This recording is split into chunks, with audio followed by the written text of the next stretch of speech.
Jemaat yang dikasihi Tuhan, mari kita mempersiapkan hati kita, mari kita bersama-sama bangkit berdiri.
Bangkitlah dan angkatlah mukamu, sebab penyelamatanmu sudah dekat. Jemaat yang dikasihi oleh Tuhan, kebaktian kita pada pagi hari ini dibuka dalam nama Allah Tritunggal, yaitu Allah Bapa, Allah Anak, dan Allah Roh Kudus. Amin. Dengan tetap bangkit berdiri, kita pujikan pujian pertama kita, Umat Tuhan Menantikan.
Bapa di dalam surga, Raja kami, Pencipta kami, Penyelamat kami, kami bersyukur ya Tuhan, jikalau di tengah-tengah dunia yang dengan penuh kegelapan, kejahatan, tantangan dan ujian, kami boleh menyembah satu Allah yang hidup, Allah yang bukan sekedar bertahta di surga, tetapi di dalam hari Natal Dia datang ke dunia untuk bersama-sama dengan kami, memberikan kepada kami damai sejahtera dan sukacita. Maka kami percaya ya Tuhan, di tengah-tengah segala kesulitan dan ujian hidup, kami menjadi umat yang boleh terus punya pengharapan, karena kami boleh memiliki Engkau sebagai Allah kami. Dan pada hari ini kami datang bersama-sama untuk beribadah di hadapan-Mu. Kiranya Tuhan sendiri yang hadir di tengah-tengah kami. Karena hanya satu hal yang kami minta ya Tuhan, jadikanlah kami sebagai umat yang terberkati. Bukan diberkati dengan segala kemegahan, dengan segala retorika, bukan dengan segala penampilan-penampilan duniawi, tapi semata-mata diberkati hanya karena Engkau hadir di tengah-tengah kami. Terima kasih ya Tuhan, di dalam nama Tuhan kami Yesus Kristus, kami berdoa dan kami bersyukur. Amin. Silakan duduk jemaat yang dikasihi Tuhan. Kita akan melanjutkan pujian kita, menyanyikan lagu yang kedua, Ya Terang Kekal. Kita nyanyikan bait pertama dan bait keduanya saja. Ya Terang Kekal.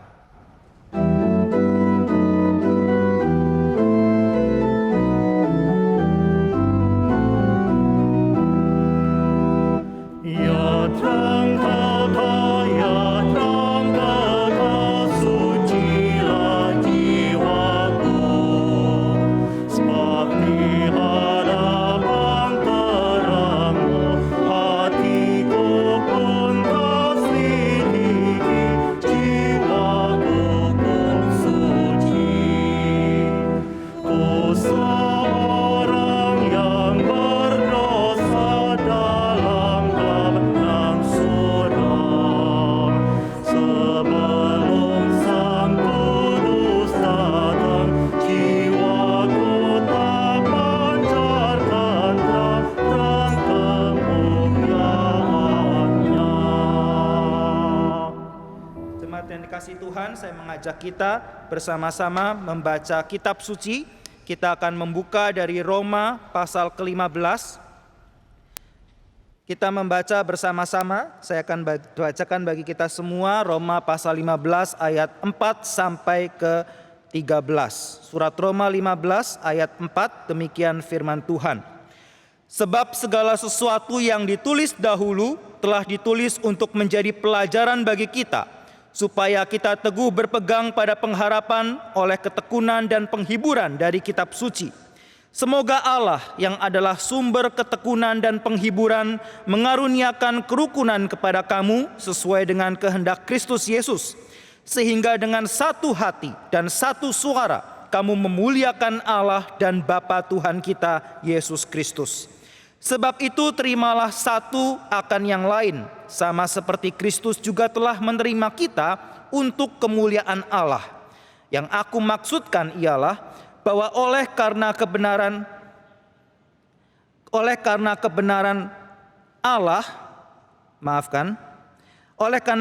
Allah, Kristus telah menjadi pelayan orang-orang bersunat untuk mengokohkan janji yang telah diberikannya kepada nenek moyang kita, dan untuk memungkinkan bangsa-bangsa supaya mereka memuliakan Allah karena rahmat-Nya, seperti ada tertulis, sebab itu aku akan memuliakan engkau di antara bangsa-bangsa dan menyanyikan mazmur bagi namamu. Dan selanjutnya, bersukacitalah hai bangsa-bangsa dengan umat-Nya. Dan lagi, pujilah Tuhan hai kamu segala bangsa, dan biarlah segala suku bangsa memuji Dia. Dan selanjutnya kata Yesaya, Taruk dari pangkal Isai akan terbit, dan ia akan bangkit untuk memerintah bangsa-bangsa, dan kepadanya lah bangsa-bangsa akan menaruh harapan. Semoga Allah, sumber pengharapan, memenuhi kamu dengan segala sukacita dan damai sejahtera dalam iman kamu, supaya oleh kekuatan Roh Kudus kamu berlimpah-limpah dalam pengharapan. Demikian firman Tuhan. Jemaat yang dikasihi Tuhan, mari kita meresponi firman Tuhan dengan kembali menyanyikan lagu nomor 2, Ya Terang Kekal. Kita nyanyikan bait ketiga dan bait keempatnya.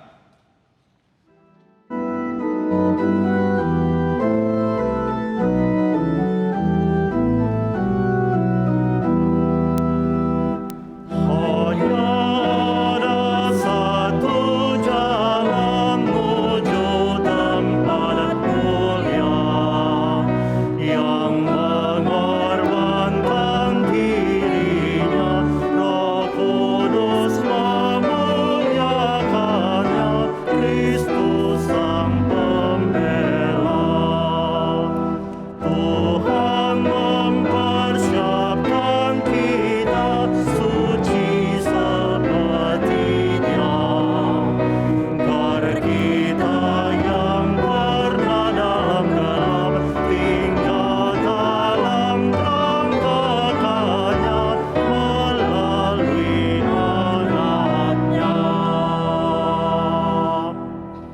Selamat pagi jemaat sekalian, ada beberapa pengumuman yang akan kita sampaikan dari mimbar. Yang pertama, sekali lagi kami mengundang bagi Bapak Ibu sekalian yang masih mengikuti ibadah secara streaming, jikalau memang memungkinkan untuk datang secara fisik, kami dengan hangat menyambut kehadiran Bapak Ibu sekalian di tempat ini. Karena kalaupun sesuai dengan peraturan pemerintah sekian persen untuk menggunakan gedung, maka tempat kita masih jauh lebih dari cukup untuk menampung lebih banyak jemaat di tempat ini. Maka kami merindukan untuk kita boleh beribadah bersama-sama. Nah, bagi Bapak Ibu yang hadir secara fisik tentu tetap menjalankan protokol, menggunakan masker, menjaga jarak, dan juga untuk tracing kita ada pendataan. Seperti biasa Bapak Ibu bisa melihat beberapa opsi di sini untuk mendaftarkan diri Bapak Ibu yang hadir. Jadi kalau Bapak Ibu hadir tempat ini harap mendaftarkan diri dengan mengisi data dalam link yang tertera atau SMS, WhatsApp ke nomor yang tertera di layar, dan juga atau mengisi kertas secara manual dan mengembalikannya kepada usher. Pengumuman berikutnya Bapak Ibu sekalian, streaming Reform Injili dari Senin sampai hari Sabtu adalah demikian. Hari Senin sampai Kamis tanggal 7 sampai 10 Desember ada pemutaran rekaman dari eksposisi 1 Yohanes. Dan ini adalah satu eksposisi yang baru mulai diputar, dan ini kita sudah baru sampai ke episode 4 sampai ke 7. Ini Selasa sampai Kamis jam 7 malam. Di mana hari Kamis jam 6 sorenya itu ada PA dan PD, pendalaman Alkitab dan persekutuan doa bahasa Mandarin. Jadi Bapak Ibu yang memiliki orang tua mungkin yang masih berbahasa Mandarin bisa mengajak mereka mengikuti acara ini. Lalu hari Jumat sore jam 18.30 ada PA Bahasa Indonesia yang akan dibawakan oleh Pendeta Ivan Kristiono dengan tema Ayub, berhikmat di tengah penderitaan. Saya percaya ini tema yang sangat relevan dengan keadaan kita pandemi di masa-masa seperti ini. Hari Sabtu jam 6.30 pagi ada persekutuan doa bahasa Indonesia.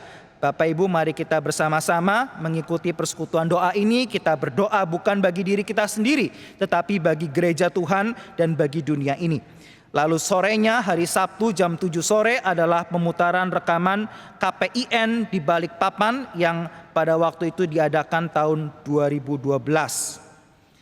Lalu pengumuman berikutnya Bapak Ibu sekalian, ada kelas Zoom bagi anak-anak kita yang di sekolah minggu dari Batita sampai SMP kelas 7 dalam bahasa Indonesia, bahasa Inggris, bahasa Mandarin.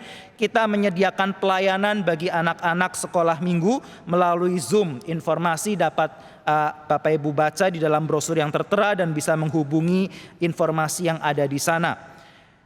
Pengumuman berikutnya adalah buletin pilar.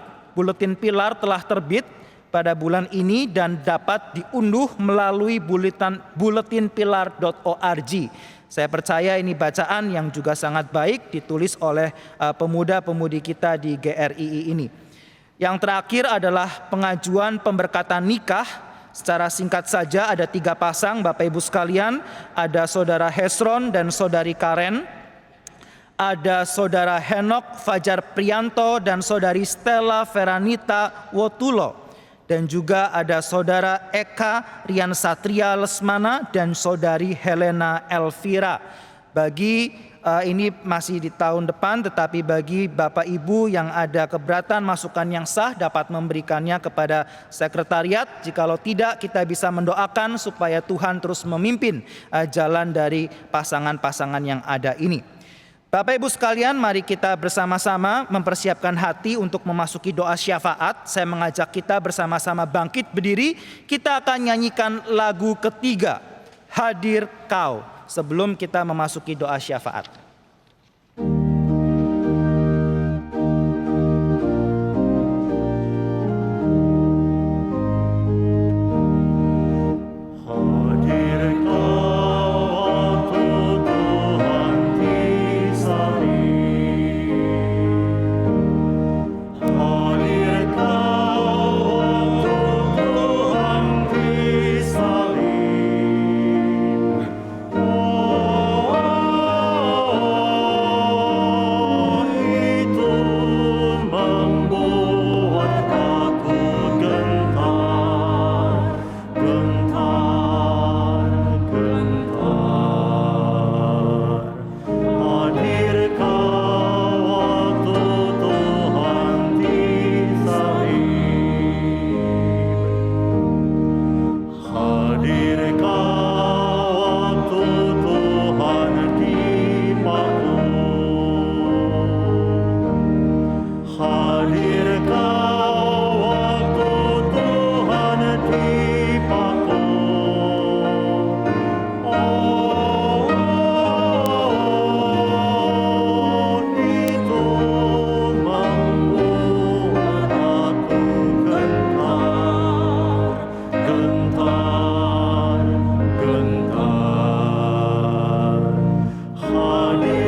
Jemaat yang dikasihi Tuhan, saya mengajak kita menaikkan 2 pokok doa syafaat saja. Yang pertama, mari kita berdoa supaya Tuhan memakai gerejanya memasuki momen-momen Natal ini. Dan yang kedua adalah supaya Tuhan melindungi dan menyucikan gerejanya.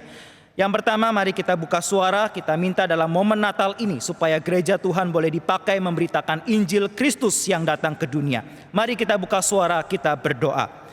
Bapa di dalam surga, kami datang ke hadapan-Mu ya Tuhan, kami mohon, kami minta supaya kami tidak menjadi gereja yang seperti garam namun tidak asin. Kami rindu ya Tuhan menjadi gereja yang boleh menggarami dunia, menjadi gereja yang memancarkan terang Kristus yang datang ke dunia. Khususnya dalam momen-momen Natal ini, di mana seluruh dunia merayakan Natal, namun mungkin banyak orang tidak mengerti artinya. Kami sebagai sebagian orang yang bersyukur karena boleh mengerti apa arti Natal yang sesungguhnya. Kiranya Tuhan pakai kami, bukan sekedar mengingat berkat Natal bagi diri kami sendiri, tetapi juga boleh memberitakan kabar baik itu bagi orang lain. Tuhan berkati setiap acara-acara Natal di berbagai macam gereja di seluruh dunia. Pakailah pemberitaan firman, bukan sekedar sebagai rutinitas, bukan sekedar perayaan tradisional Natal belaka, tetapi menjadi firman yang memberitakan kabar baik. Firman yang memberitakan tentang bagaimana manusia berdosa boleh memperoleh hidup yang kekal. Kiranya Tuhan pakai momen Natal, khususnya dalam masa pandemi ini, untuk semakin menarik banyak orang datang kepada Kristus Tuhan kami. Terima kasih Tuhan, kami berdoa. Yang kedua, kita berdoa juga kiranya Tuhan boleh senantiasa melindungi gerejanya, baik dari serangan dari luar maupun dari dalam, sehingga gereja Tuhan di tengah-tengah tantangan boleh disucikan. Khususnya kita berdoa bagi saudara-saudara kita yang mengalami penganiayaan di Sigi beberapa minggu yang lalu, supaya Tuhan menguatkan mereka. Mari kita buka suara, kita berdoa. Bapa di surga, kami juga datang ke hadapan-Mu, kami mohon kiranya Tuhan sendiri yang boleh melindungi gereja-Mu di tengah-tengah dunia di mana banyak serangan, banyak ancaman dari luar berusaha menghancurkan gereja Tuhan. Ingatlah ya Tuhan bahwa kami adalah umat-Mu, kami milik-Mu. Jangan biarkan setan menghancurkan milik-Mu ya Tuhan, tetapi justru di tengah-tengah tantangan dan kesulitan, sucikanlah gereja-Mu ini semakin setia kepada firman, semakin setia kepada Kristus Tuhan kami.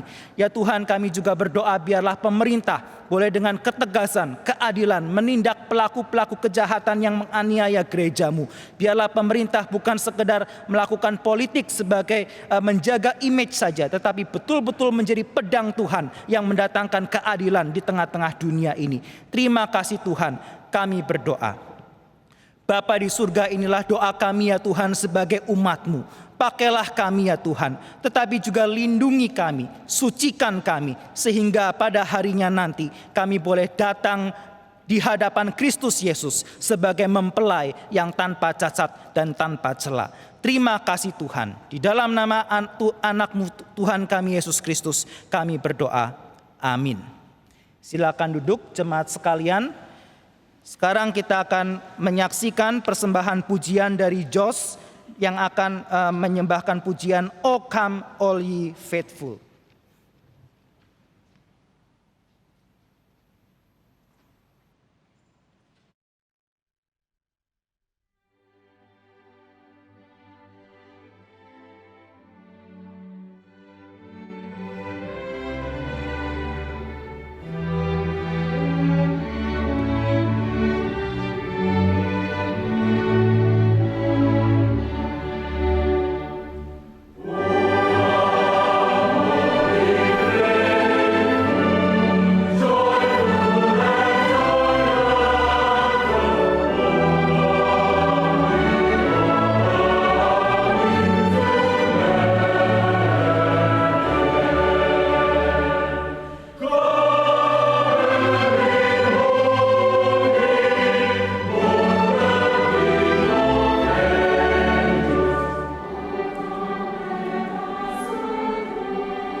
Jemaat yang dikasihi Tuhan, untuk mempersiapkan hati kita mendengarkan firman, saya mengajak kita menyanyikan lagu nomor 3. Ya, tapi sebelum itu kita melihat dulu, mungkin boleh ditampilkan slide-nya. Hadir Kau, saudara sekalian, ini lagu yang cukup menarik ya kalau dinyanyikan di masa Natal. Kita baru saja mendengarkan pujian Natal, lalu kita sekarang menaikkan pujian tentang kayu salib seperti masa Paskah. Tapi saudara sekalian, ini menarik. Kenapa? Karena tanpa terasa kita mengalami pandemi sudah hampir 1 tahun, kita masuk ke dalam bulan Desember, sebentar lagi merayakan Natal, dan mungkin banyak dari kita bertanya, di mana Tuhan? Di mana Tuhan ketika dunia mengalami pandemi, ketika keluarga saya mengalami begitu banyak tantangan dan ujian? Tetapi menyanyikan lagu ini, Bapak Ibu sekalian, kita ditanya kembali, ditanya oleh Tuhan, di mana kita ketika Kristus tersalib? Di mana Tuhan ketika kita menderita? Jawabannya di hari Natal, Tuhan datang ke dunia. Tuhan menjadi bayi. Tuhan dipersiapkan untuk akhirnya naik ke atas kayu salib. Dan sekarang Tuhan bertanya kepada kita, di mana engkau ketika aku disalib? Kita menyanyikan pujian ini sembari kita mempersiapkan hati, dan bait pertama dan bait keduanya saja, setelah itu saya serahkan kepada hambanya Bapak Pendeta Stephen Tong. Kita nyanyikan lagu ini.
Dr. Stephen Tong.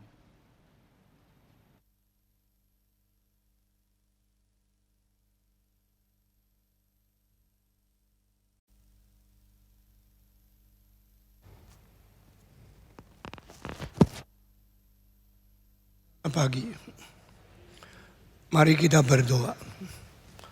Bapa di dalam surga, berkatilah kebaktian pada pagi ini. Berilah pimpinan roh-Mu untuk membawa kami masuk ke dalam kelimpahan kekayaan kebenaran firman-Mu. Berilah kesadaran dan pengertian akan kebenaran yang kami akan belajar. Pakailah hamba-Mu yang hina ini, dan bukalah telinga dan hati kami masing-masing, sehingga kami boleh menerima dan mengerti dengan keinsyafan, kesadaran yang segar tentang apa yang mau Tuhan ajarkan kepada kami. Dalam nama Yesus Kristus penebus dan juru selamat kami yang hidup, kami sudah berdoa. Amin. Saudara-saudara, selamat pagi. Mari kita membaca dari Injil Matius pasal ke-7 ayat pertama sampai dengan ayat yang ketiga. Injil Matius pasal ke-7 ayat pertama sampai dengan ayat yang ketiga. Jangan kamu menghakimi supaya kamu tidak dihakimi. Karena dengan penghakiman yang kamu pakai untuk menghakimi, kamu akan dihakimi, dan ukuran yang kamu pakai untuk mengukur akan diukurkan kepadamu. Mengapakah engkau melihat selumbar di mata saudaramu, sedangkan balok di dalam matamu tidak engkau ketahui? Sampai di sini kita membaca. Saudara-saudara, minggu lalu kita berbicara tentang carilah kerajaan dan kebenaran Tuhan terlebih dahulu. Yang lain semua akan ditambahkan kepadamu. Lalu dengan akhir Tuhan Yesus berkata, pikullah kuatirmu hari ini saja. Jangan memikul kuatirnya besok. Karena besok mempunyai kesulitan besok itu sendiri, sehingga engkau cukup satu hari tanggung kesulitan satu hari saja. Pengajaran begitu jelas dari Tuhan Yesus memberitahu kepada kita hidup dengan waktu yang sangat pendek, tapi kita harus mempunyai keberanian dan harus sadar ada kewajiban kita menanggung kesulitan kita setiap jangka waktu dengan penuh semangat dan bukan melarikan diri. Di dalam segala kesibukan, kesulitan, tanggung jawab yang berat di dunia ini, jangan lupa utamakan Tuhan. Utamakan kerajaan Tuhan. Utamakan keadilan, kebenaran Tuhan terlebih dahulu. Seek ye first the kingdom of God and the righteousness of God. Di sini yang disebut kerajaan dengan sendirinya mempunyai pengertian ada yang menguasai, ada wilayah yang dikuasai, ada rakyat yang diperintah, dan ada prinsip pemerintahan sebagai cara Tuhan memimpin akan umatnya. Ini 4 hal. The ruler, the territory, the people, and the principle of the government. Allah sebagai pemimpin, sebagai raja, sebagai penguasa daripada seluruhnya. Dengan teritori yang ditentukan, yang disebut di dalam itu namanya wilayah kerajaan Allah. Dan di dalamnya ada umatnya yang harus patuh, harus taat, harus menurut pimpinan Roh Kudus. Dan cara Tuhan yang mau memimpin, dia ada prinsipnya, ada konstitusinya, ada hukumnya yang dipakai untuk umatnya. Ini namanya kerajaan. Lalu kita tanya, apa artinya kebenaran Tuhan itu? Di sini kebenaran bukan pakai istilah truth seperti di Inggris, atau aletheia di dalam bahasa Greek. Di sini yang dipakai kebenaran justru adalah dikaiosune, atau artinya keadilan yang bersifat benar dari Tuhan itu sendiri.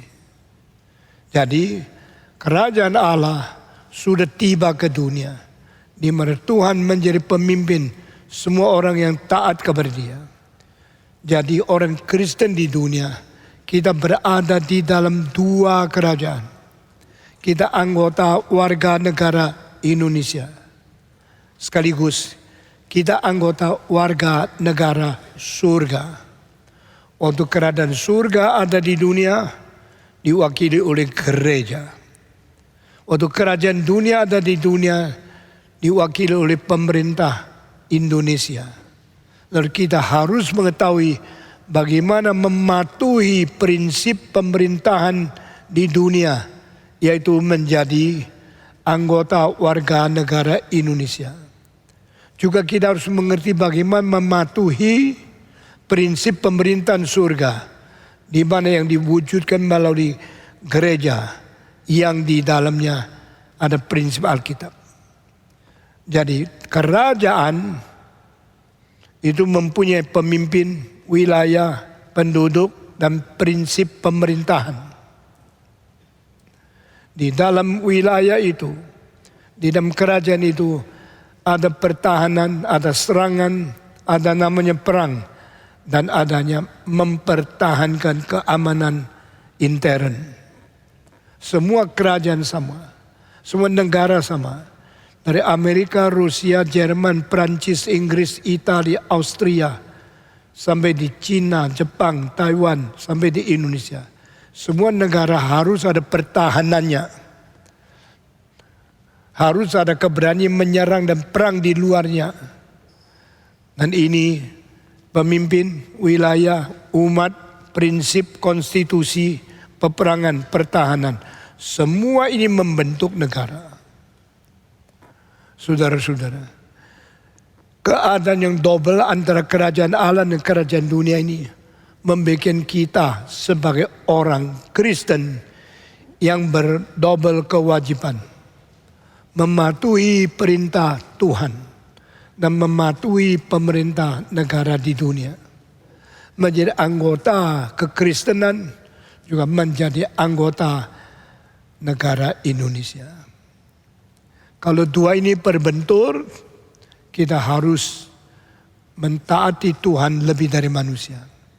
Kalau dua ini tidak terbentur, kita sinkronisasikan dan kita memuliakan nama Tuhan di dalam kerajaan dunia.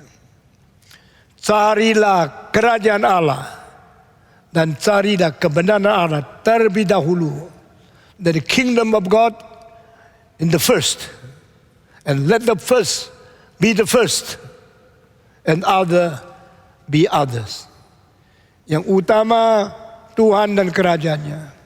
Yang sekunder kerajaan dunia dan wilayahnya. Yang pertama kerajaan Tuhan dan prinsipnya.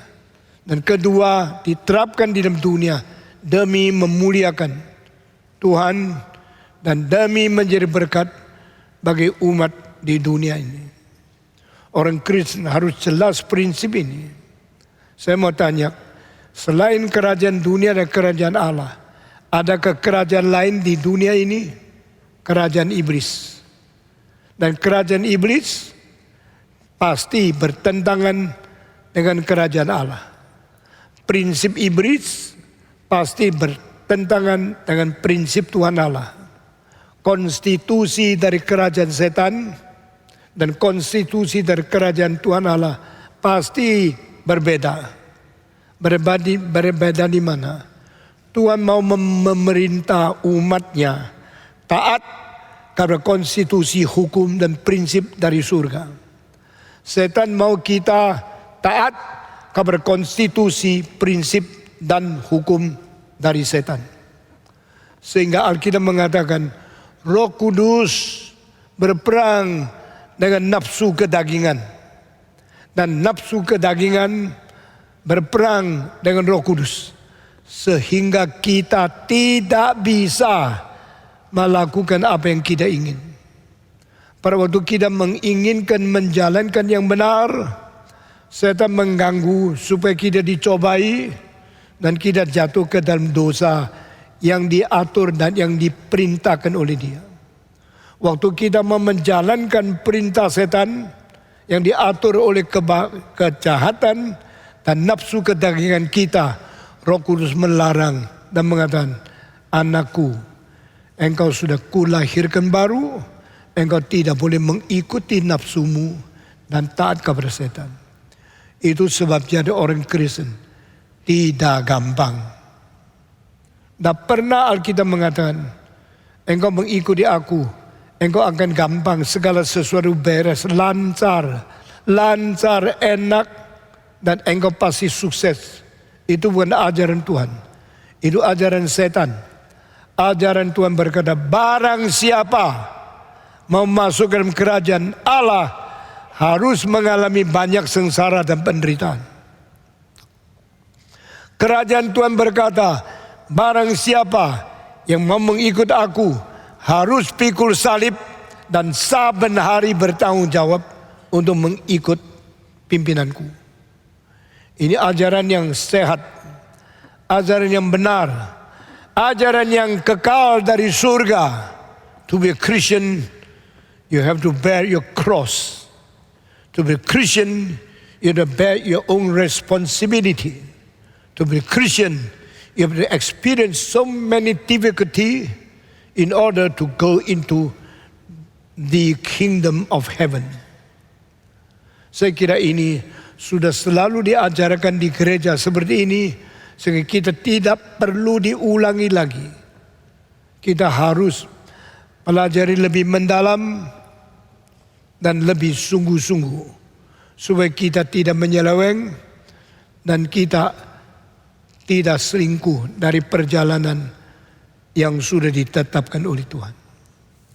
Carilah kerajaan Allah dan kebenaran keadilan Allah terlebih dahulu. Yang kau perlukan akan ditambahkan kepadamu. Karena itu adalah sekunder. Kebenaran dan kerajaan Allah itu adalah yang utama. First thing first. Utamakanlah yang utama. Sekundirkan yang sekundir. Jangan memutlakkan yang relatif. Jangan merelatifkan yang mutlak. Yang utama didahulukan, selainnya baru mengikuti. Kalau engkau cari kehendak Tuhan, cari kerajaan Tuhan, cari kebenaran Tuhan dulu, lalu Tuhan tidak mungkin melupakan kebutuhan. Tuhan tidak mungkin membiarkan engkau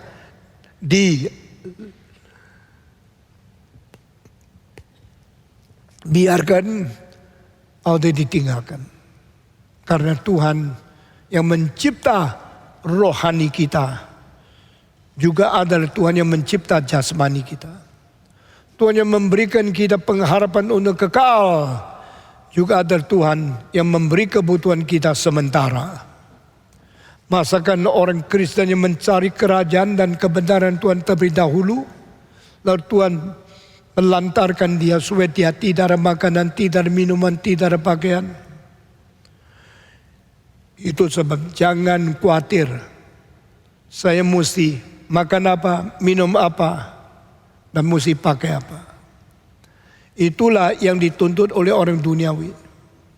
Seorang yang saban hari pikir makan seenak mungkin, minum semahal mungkin, pakai semewah mungkin. Orang itu sulit membuktikan dia adalah hamba Tuhan, anak Tuhan, yang mengutamakan rencana dan kehendak Allah yang berada di surga. Kalau engkau sungguh-sungguh mencari kehendak Tuhan, kerajaan Tuhan, dan mencari kebenaran Tuhan, Tuhan sudah sediakan semua yang kau perlu di dunia ini. Karena itulah yang dikhawatirkan oleh orang yang belum diselamatkan. Itulah yang dirisaukan oleh manusia di dunia yang bukan milik Tuhan. Itulah khawatirnya orang kafir. Itu khawatirnya orang yang tidak beriman. Itu khawatir orang-orang dunia yang belum mengenal Tuhan. Bukan bagian kita. Mari kita semua orang Kristen mempentingkan yang penting, mengutamakan yang utama, mengsekundirkan yang sekunder. Barulah hati Tuhan diperkenan, barulah kita memperkenan hati Tuhan. Saudara-saudara, kesulitan ada, tidak pernah tidak ada. Alkitab tidak pernah mengajar sudah jadi Kristen sama sekali tidak ada kesulitan. Itu bukan ajar dari Alkitab, itu ajaran dari iblis. Dan Alkitab mengatakan, you ada kesulitan, berani tanggung. Ada kewajiban, harus jalankan. Engkau perlu khawatir makan, minum, pakaian. Tidak. Kamu pernah pikirkan baru kerja untuk mendapatkan uang untuk makan, minum, pakaian. Harus. Di dalam cari makan, ada kesusahan, ada. Di dari beli pakaian, uang tidak cukup, ada kesusahan, ada. Tetapi tanggunglah itu hari demi hari. Tidak usah khawatir tahun depan saya makan apa. 5 tahun lagi saya minum apa. Sudah 10 tahun saya masih bisa ada uang beli pakaian yang mana. Itu setiap hari pikul kesulitan hari itu sudah cukup. Mengapa mikir? Mengapa khawatir sampai puluhan tahun? Itu orang bodoh. Itu orang tidak beriman. Itu orang yang tidak mengetahui bagaimana mengatur waktu dan hidupnya sesuai rencana Tuhan. Ada seorang kaya terus hitung di mejanya. Ditanya, engkau lagi hitung apa? Hitung hartaku, hitung uangku berapa banyak. Setelah 2 jam dia hitung selesai, dia nangis. Ditanya, ada apa engkau sedih begini? Karena uang saya semua saya hitung hanya untuk 14 generasi. Generasi ke-15 jadi pengemis. Orang kendeng. Memikirkan anak cucu, cicit, buyut, cicit, pucit, buyut, pucit, cucu. Sampai generasi ke-15 semua menjadi pengemis. Apakah mereka hidup tidak kemampuan, tidak potensial, tidak kekuatan bekerja, harus mengandalkan uang dari nenek moyang 15 generasi yang lalu. Ini terlalu lucu, terlalu tidak masuk akal. Saudara-saudara, mama saya waktu umur 28 melahirkan anak ke-5, ke-6, ke-7, ke-8, ke-9, ke-10. Umur 33 suaminya meninggal, dia menjadi janda. Jadi di dalam 6 tahun terakhir dia melahirkan 5 anak. Dia ketakutan. Suami saya sudah mulai tua. Saya lahir terlalu banyak. Kalau suami meninggal saya bagaimana? Saya percaya kekhawatiran itu lumrah. Kekhawatiran itu wajar. Lalu dia datang kepada pendeta. Pendeta, saya terus melahirkan anak. Selama 6 tahun saya lahir 5 yang terakhir. Dulu saya sudah pernah melahirkan 5, kasih 1 orang lain, yang 1 mati. Sekarang saya lahir 5 lagi. Bagaimana saya hidup? Saya khawatir kalau suami saya meninggal, saya tak tahu mesti hidup bagaimana. Pendeta saya waktu itu saya masih ingat. Waktu umur saya 9, dia kira-kira hampir 70. Mukanya serem, orangnya serius, tak banyak ketawa, tapi bicara setiap kalimat tenang, tegas, serius, bertanggung jawab, dan sangat berbijaksana. Ibu, engkau khawatir anakmu terlalu banyak tidak ada makan? Iya Pak. Pak Pendeta, saya seorang muda, baru umur 33. Waktu itu papa saya sudah umur 55. Papa saya nikah setelah istri pertama mati. Dia sudah hampir umur 40. Dikenalkan sama seorang gadis umur 18. Beda 22 tahun. Sehingga saya bilang khawatirnya mama saya itu lumrah. Kalau mati suami saya bagaimana hidup. Dia baru umur 33. Suaminya 55 meninggal dunia. Dia ketakutan. Bagaimana saya hidup. Pendeta saya yang hampir umur 70 itu bilang sama mama saya. Engkau pernah melihat waktu semua bumi itu turun embun, adakah satu rumput yang tidak ada embunnya? Bapak sekali lagi, waktu pagi-pagi embun turun, bumi semua yang hijau ada embunnya. Pernah engkau lihat satu bunga, satu daun hijau yang tidak ada embunnya, yang lain semua ada? Mama saya orang yang sangat pintar. Secara IQ, very smart lady. Secara pendidikan tidak terlalu tinggi. Dia mengatakan, saya ngerti Pak. Tidak mungkin di ladang rumput yang ratusan ribu daunnya, tidak ada satu yang tidak ada embun. Ingatlah kalau Tuhan Allah mengizinkan satu anak bayi lahir, pasti ada anugerah Tuhan untuk bayi itu. Tidak mungkin dia tidak ada embun. Tidak mungkin dia tidak ada berkat untuk hidup. Pulanglah dengan sejahtera. Ingatlah, setiap bayi ada berkat Tuhan. Setiap bayi ada jatah dari surga. Setiap bayi ada potensi di dalam hidup dia sendiri. Orang Tionghoa mengatakan, 天生我材必有用. Kalau surga membiarkan aku hidup, pasti saya diberi bagian di mana saya bisa berjuang sampai hidup.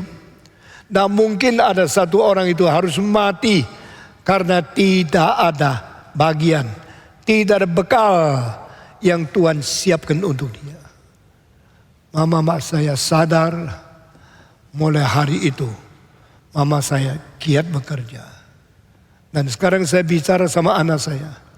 Anak saya itu cuma 4. Yang pertama profesor kedokteran di Boston. Dan saya diberitahu dia one of the top doctor in Boston. Salah satu doktor yang paling top di kota Boston. Dijunjung tinggi.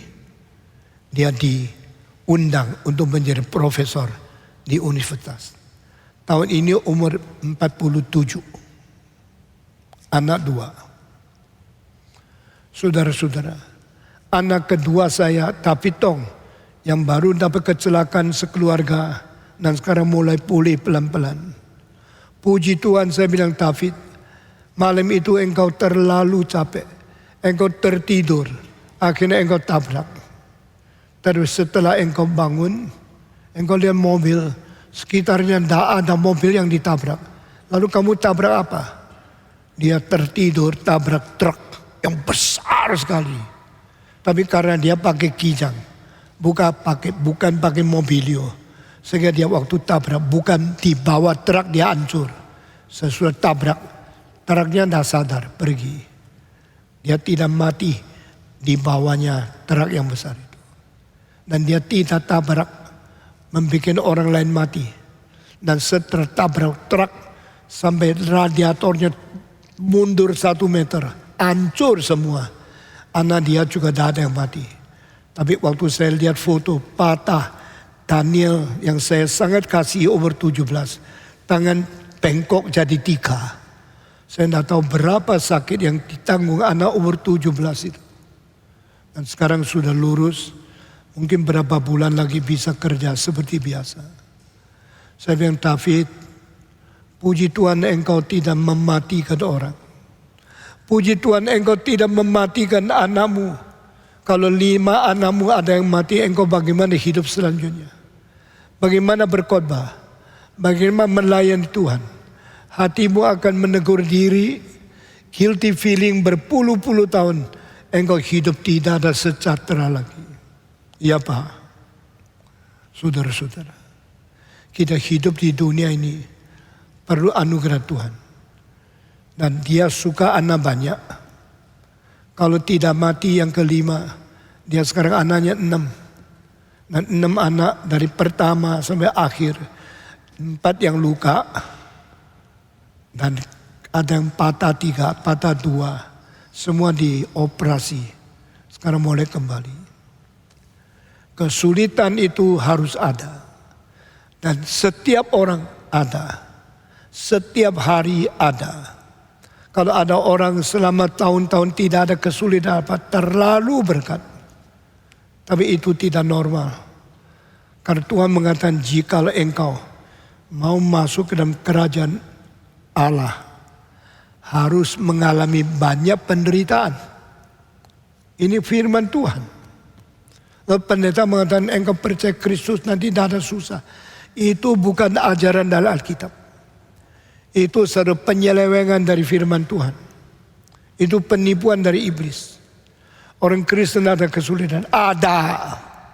Orang Kristen berapa lama ada kesulitan? Setiap hari ada kesulitan. Kecil, besar, harus ada. Dan Yesus berkata, pikullah kesulitan itu 1 hari untuk 1 hari saja. Yang besok serahkan Tuhan. Tidak usah khawatir sampai berapa lama. Tidak. Today is my responsibility. Tomorrow is my trust to my God. Hari ini saya pikul kewajiban. Hari esok saya serahkan kepada tangan Tuhan. Karena besok ada kesulitan besok. Jangan pikul yang belum datang. Pikul yang sedang menjadi beratnya kewajiban hari ini. Tuhan akan menolong engkau. Setelah selesai, Yesus memberikan pengajaran yang begitu penting. Muncul mulai fase 7. Jangan menghakimi orang. Jikalau engkau menghakimi orang, engkau juga akan dihakimi. Itu sebab Yesus memberikan ajaran selanjutnya dengan takaran, atau di dalam pasal ini, kamu akan dihakimi. Dan ukuran yang kamu pakai untuk mengukur akan diukur kepadamu. Maksudnya ukuran atau maksudnya the measurement atau sesuatu takaran yang you baik kepada orang lain mengakibatkan orang baik kepadamu.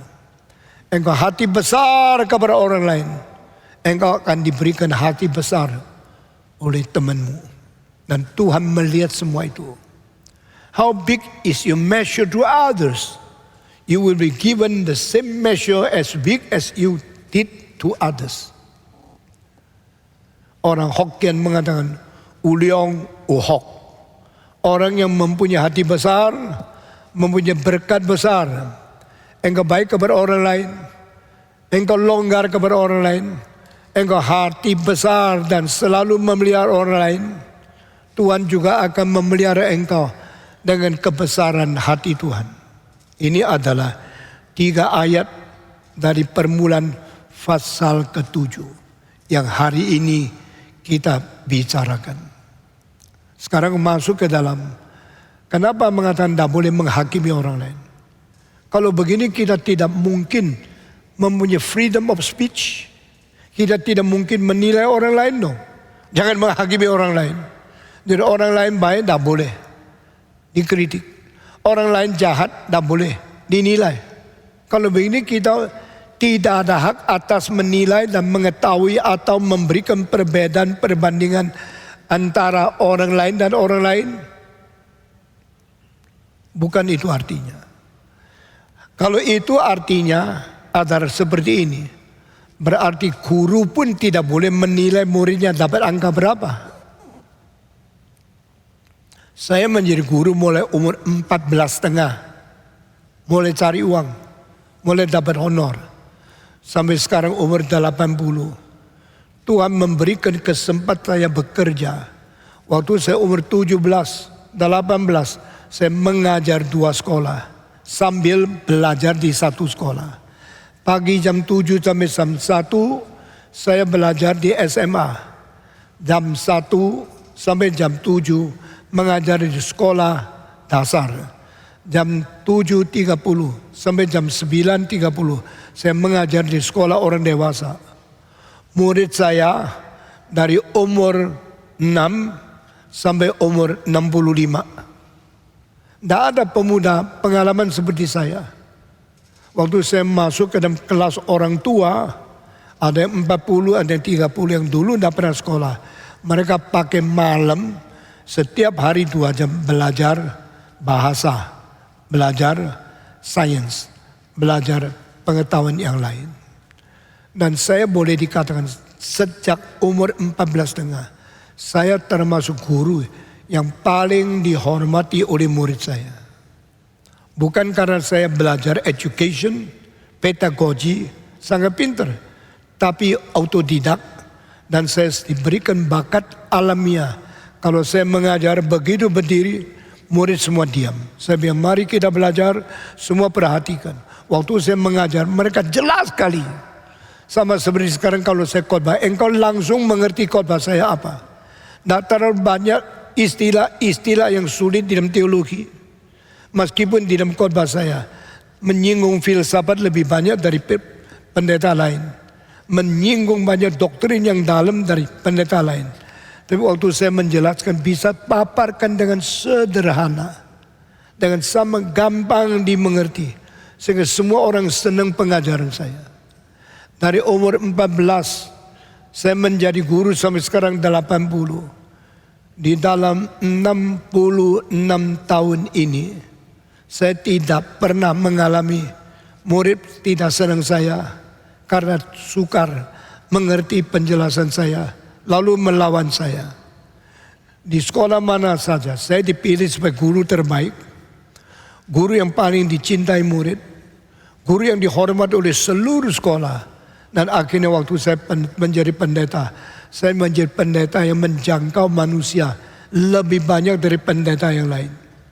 Yang ikut kebaktian saya kira-kira sudah 35 juta lebih. Yang dengarkan khotbah saya kira-kira 600 kota di seluruh dunia. Yang dengar khotbah saya sudah dengar lebih 35 sampai 37 ribu kali saya berkhotbah.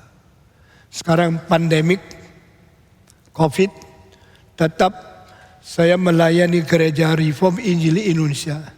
Pendengarnya tetap paling banyak. Minggu lalu yang ikut streaming 8.270. Membuktikan saya masih laku. Meskipun sudah umur 80, apa yang saya khotbah masih diterima. Dan tidak pernah saya khotbah orang kacau balau, bicara cerewet, rame-rame. Tidak pernah. Begitu saya buka mulut, semua tutup mulut. Begitu saya menjelaskan, semua buka telinga.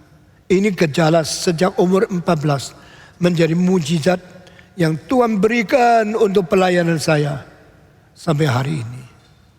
Dan sekarang saya menjelaskan salah satu kalimat yang selalu disalah mengerti, dan selalu disalah tafsir. Selalu disalah mengerti oleh orang Kristen.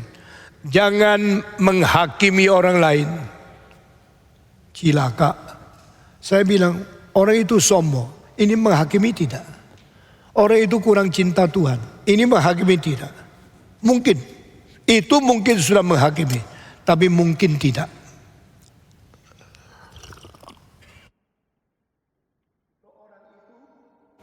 Memang tidak cinta Tuhan. Dan betul-betul tidak cinta Tuhan. Engkau bilang, ini orang kurang cinta Tuhan. Engkau mempaparkan fakta. Engkau bukan menghakimi. Kalau orang itu nakal. Anak ini tidak suka belajar, suka main-main. Sangat nakal. Waktu engkau mengatakan ini, memang betul dia nakal. Engkau memaparkan fakta. Engkau bukan menghakimi. Loh, kalau begini apa arti ayat ini? Yesus bilang jangan menghakimi. Apakah saya sudah sering menghakimi? Apakah saya sudah berdosa? Apa arti sesungguhnya menghakimi? Apa arti yang disalahkan kalau menghakimi? Kalau saya salah mengerti kalimat ini, lalu saya selalu menghakimi, bukankah saya melanggar perintah Tuhan? Bukankah saya berbuat dosa? Saya mengatakan saudara, menghakimi, menilai, mengestimasi orang lain, dan memaparkan fakta, ini semua berbeda. Ini hari, mari kita selesaikan istilah ini. Do not judge others. Jangan menghakimi. Apakah artinya menghakimi? Sekarang hakim mengatakan kamu berdosa, masuk penjara. Itu menghakimi. Menghakimi. Tapi itu melanggar ayat ini. Tidak. Lalu apa artinya menghakimi? Hakim tidak boleh menghakimi. Itu namanya sesuai ayat ini. Tuhan tidak membuat ayat yang mempersulit manusia. Lalu menjadikan tidak mungkin dimungkinkan, yang tidak salah disalahi. Itu bukan Tuhan. Tuhan mengatakan jangan menghakimi. Apa artinya ini? Pada waktu seorang guru memeriksa semua pelajaran ujian murid-muridnya. Ini dikasih 60, ini dikasih 95, yang lain lagi dikasih 30. Engkau pakai ayat ini. Guru, Yesus bilang jangan menghakimi. Kenapa engkau memberi angka yang jelek kepada saya? Guru bilang saya tidak menghakimi. Saya akan memberi penilaian sesuai dengan mutu yang engkau sebenarnya sesuai dengan nilai itu. Nah, itu bukan menghakimi. Engkau bilang saya masih bingung. Saudara-saudara, setelah saya jelas, engkau masih bingung, bukan urusan saya. Karena saya menjelaskan lebih jelas dari siapapun, termasuk komentari-komentari yang engkau baca. Lalu kalau engkau sudah ngerti, engkau sengaja melawan, baru engkau mungkin menghakimi.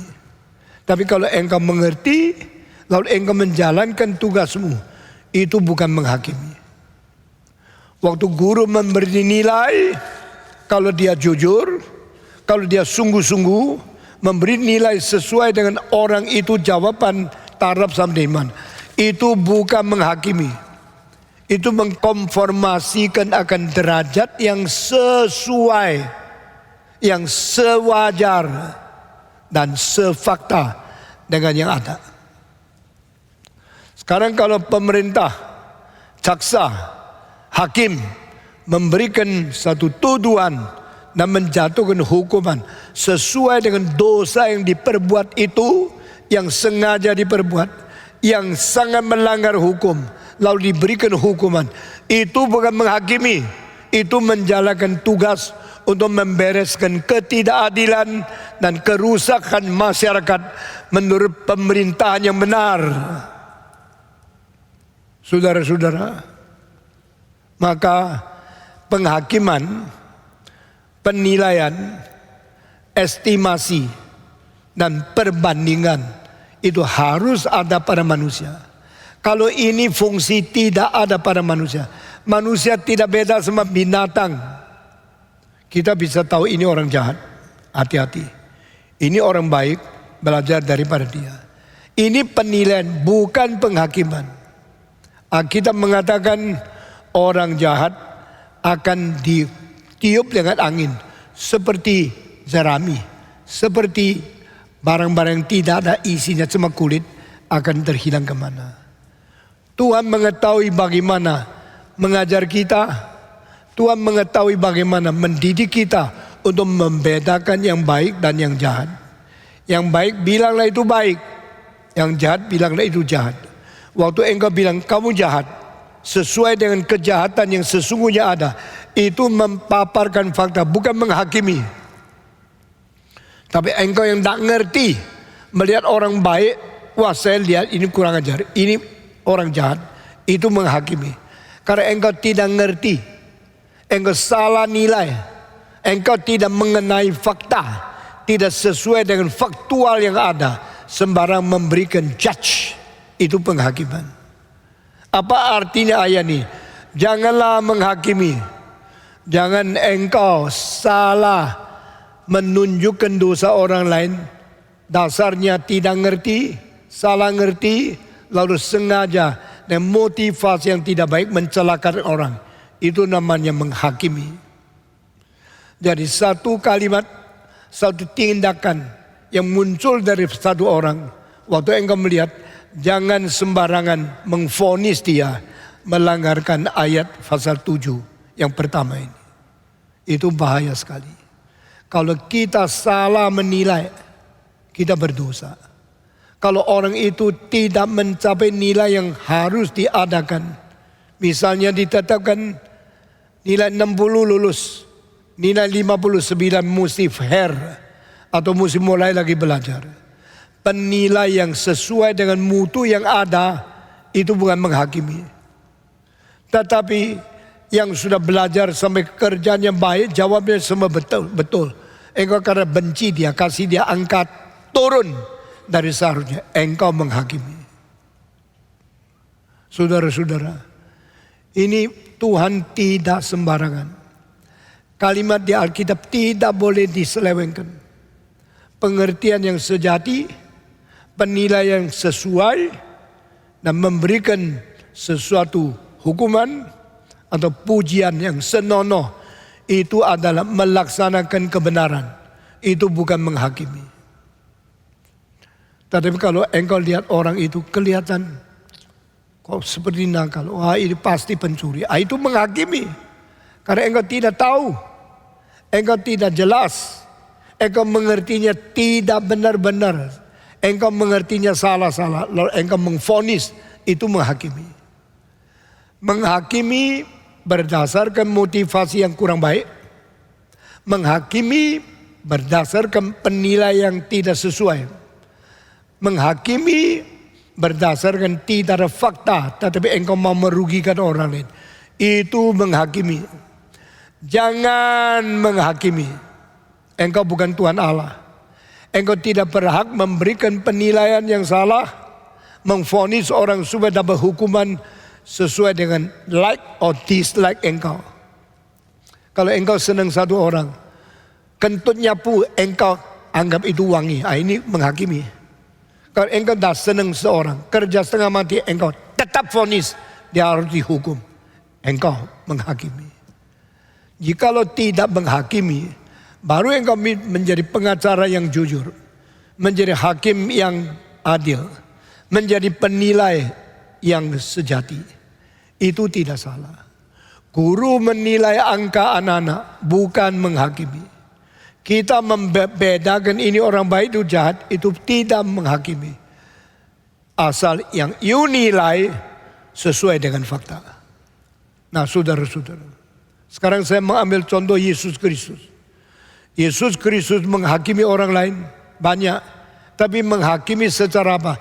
Secara dia memang adalah hakim tertinggi, terakhir dan termutlak yang terbenar. Tak mungkin satu kalimat keluar dari Yesus Kristus itu salah. Tak mungkin dia menilai orang nilainya tidak adil. Dia mencilakalah engkau kaum munafik. Cilakalah engkau orang-orang Farisi. Itu menghakimi? Seperti iya, tapi tidak. Karena Yesus adalah Tuhan Allah yang mengetahui hati manusia. Dia mengetahui kepura-puraan itu bukan sungguh-sungguh. Mereka lakukan kebajikan bukan jujur, tapi pura-pura bikin orang lihat mereka baik. Maka pada waktu sampai di mulut Yesus, cilakalah kau orang Farisi. Itu penilaian yang paling cocok, paling benar, paling pasti, tidak salah. Itu bukan penghakiman seperti kalimat ini. Waktu Yesus mengatakan munafik, cilaka, cilaka, itu puluhan kali di Alkitab. Masakan Yesus bilang, engkau tak boleh menghakimi. Lalu dia sendiri sembarangan menghakimi. Tidak. Kalau dia boleh mengatakan satu kalimat, kau Farisi, kau pura-pura cilakalah. Itu bukan menghakimi. Maka kita orang Kristen, kalau mengatakan, kau jangan nakal, kau jangan tipu. Ini juga bukan menghakimi. Ini menyatakan fakta, menganjurkan mereka keluar daripada kesalahan itu. Ini baik. Saudara-saudara. Lalu di dalam Alkitab, Yesus dihakimi. Dihakimi oleh siapa? Oleh Pilatus. Dihakimi oleh siapa? Oleh Herodes. Dihakimi oleh siapa? Oleh Kayafas. Dihakimi oleh apa? Oleh rakyat mengatakan, salibkan dia. Ini semua penghakiman yang salah. Karena Yesus adalah hakim terbesar yang akan menghakimi seluruh dunia. Kenapa dia dihakimi oleh orang berdosa? Sebelum orang berdosa dihakimi di dalam hari kiamat, mereka kenapa berhak menghakimi Yesus yang firman menjadi hakim? Dipecut, berdarah seluruh badan. Pakai mahkota duri yang kepala penuh dengan lubang mengalirkan darah. Dipaku, dia tidak salah, dia tidak berdosa. Yang tidak berdosa diberi hukuman. Itulah penghakiman yang keji, yang jahat, yang melanggar, yang dikatakan oleh Yesus di sini. Thou shalt not judge, but you are not given the right, privilege. You are not given the power to judge over others' sin. And you probably sin more than the one you judge. Engkau mengatakan orang berdosa, mungkin engkau berdosa lebih besar dari dia. Lalu engkau diberi hak oleh siapa? Engkau mempunyai kekuatan, kuasa, dan satu kedudukan memberikan penghakiman kepada orang lain. Dari mana mandatmu? Dari mana pengesahan hakmu? Itu adalah tidak boleh dan tidak adil. Sekarang sebelum Yesus diadili oleh Pilatus, oleh Herodes, oleh Kayafas, oleh rakyat-rakyat, Yesus selama hidup pernah dihakimi dengan 4 kasus. Sudah perhatikan, orang bilang, siapa itu Yesus? Anak haram. Dia pasti anak perzinahan. Karena saya tidak pernah lihat orang perawan dan nikah bisa melahirkan anak. Itu omong kosong. Itu penipuan. Itu unscientific. Itu tak mungkin. Maka menurut pikiran saya, satu-satunya mungkin Ibu Yesus Maria tidur sama laki-laki. Tapi tidak mau ngaku. Tidak mau bongkar rahasia. Mengaku dari Roh Kudus. Itu penipu. Nah pada waktu mereka bilang, engkau anak haram. Engkau anak penipu. Ibumu berzina sama laki-laki, tak tahu siapa. Tapi menipu dan tidak mau bongkar. Maka engkau pasti bukan anak kelahiran natural. Pasti bukan anak kelahiran yang bersih. Engkau anak haram. Nah ini penghakiman. Kenapa orang dosa menghakimi Yesus? Itu penghakiman. Kenapa Yesus menghakimi mereka? Bukan penghakiman. Tapi kenapa Yesus menghakimi orang-orang pura-pura munafik? Itu penghakiman yang seharusnya. Bukan penghakiman yang salah. Jadi di sini definisinya. Mari kita menciutkan dan kita mengesahkan. Barang siapa yang tidak berdosa. Dan dia diberi wujud kekuasaan dari surga. Diberi mandat dan hak untuk menentukan orang berdosa dihukum. Ini adalah hak Tuhan Allah menghakimi. Dan ini bukan kalimat di sini. Jangan menghakimi. Lain. Yesus disebut anak haram. Ibu berdosa. Maria berzina. Dia lahir secara anak perzinahan. Waktu orang mengatakan kalimat itu, mereka menghakimi Yesus. Dan itu tidak ada faktanya. Tapi mereka menganggap ini pasti fakta. Masa perempuan belum nikah bisa lahir anak. Belum pernah tidur sama laki-laki bisa perutnya menjadi besar. Omong kosong. Itu tayul, saya tidak percaya. Orang tidak percaya. Karena mereka tidak mengetahui kuasa Allah. Dan tidak mengetahui sama satu kali inkarnasi. Mereka kira ini tidak mungkin saya percaya. Mereka jatuh di dalam fakta sejarah. Sebagai batu syak yang membuat mereka akhirnya jatuh. Saudara-saudara. Kedua, Yesus diberi nama oleh orang lain. Ini nabi palsu. Kenapa nabi palsu? Karena dia keluar dari Galilea. Cari di seluruh kitab suci, adakah nabi yang kampungnya Galilea? Adakah orang Galilea menjadi nabi? Yesaya tidak, Yeremia tidak, Ezekiel tidak, Daniel tidak, Hosea tidak, Nahum tidak, Sefania tidak, Zakaria tidak. Tidak ada nabi yang berasal dari Galilea. Kalau dia bilang saya nabi, tapi dia dari Galilea, pasti dia palsu. Nah ini menghakimi. Menghakimi saudara tidak mengerti fakta. Kapankah Yesus mengatakan saya lahir di Galilea dan sekarang saya jadi nabi? Tidak pernah. Yesus lahirnya di Bethlehem. Yesus dibesarkan di Nazaret. Bethlehem tidak di Galilea. Nazaret di Galilea. Karena Yesus dibesarkan di Nazaret, mereka kira dia dilahirkan di Galilea. Mereka tidak mengerti. Tapi Nabi Mika pernah mengatakan, hei Bethlehem, hei Efraim, kamu kota yang kecil, tapi besok akan dilahirkan seorang bayi di Bethlehem yang asalnya sebelum dunia dicipta, dia sudah ada dari kekekalan.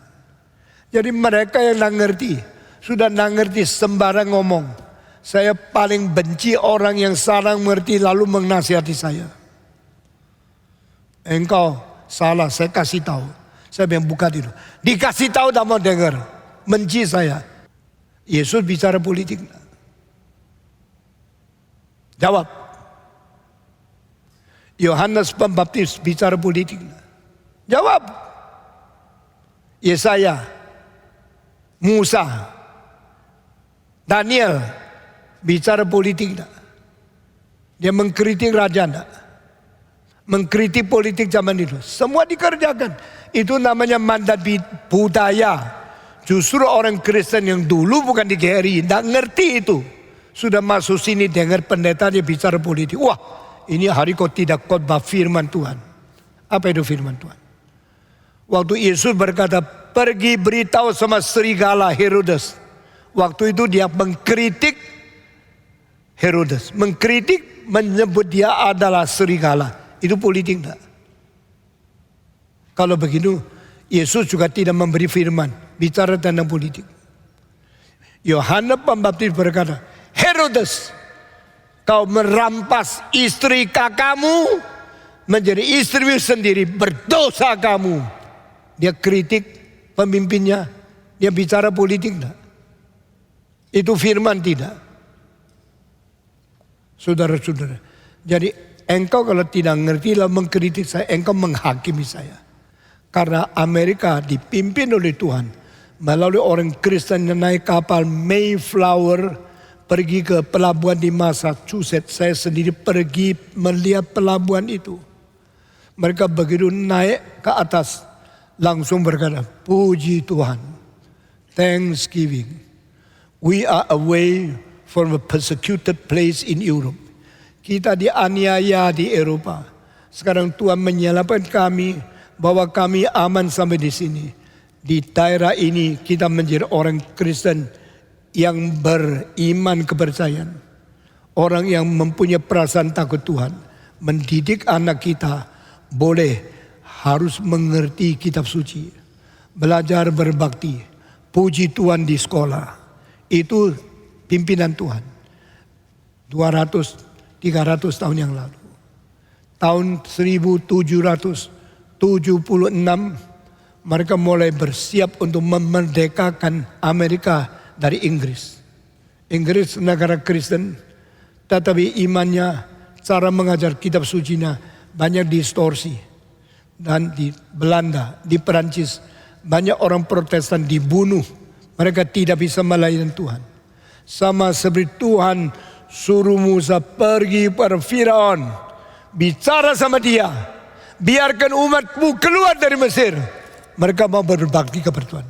Let my people go so that they will worship God in wilderness. Di Mesir ada agama, ada. Bebas beragama. Bebas agama sekarang artinya sama bebas agama waktu itu lain. Waktu bebas agama adalah engkau harus dibebaskan dari agama salah. Karena orang Mesir menyembah Ra, matahari, menyembah lalat, pasibuk, menyembah akan katak, menyembah akan elang, menyembah akan kucing. Engkau lihat di lukisan fresko di akan tembok-tembok yang berada di Mesir. Engkau melihat ada elang-elang, ada kucing-kucing, ada katak-katak, ada matahari. Itu semua dewa palsu. Tuhan mengatakan bebas beragama. Bebas dari agama salah. Keluar ke padang belantara. Menyembah aku, sang pencipta langit dan bumi. Itulah bebas agama. Sekarang bebas agama mau ke dewa boleh, mau ke dukun boleh. Itu bukan bebas agama seperti apa yang diajarkan Alkitab. Banyak orang yang belajar kebebasan beragama, freedom of religion. Itu tetap tidak mengerti kitab suci. Lalu saya berkata kepada saudara, Musa bicara, keluar dari Firaun, tidak usah taat. Itu dia bukan bicara politik, dia bicara kebenaran. Jangan sembarangan menghakimi saya, memfitnah saya, dengan mengatakan patung tidak khotbah, bicara banyak politik. Engkau sudah tidak ngerti, masih mau menghakimi saya, silakan. Tapi penghakiman bukan arti itu.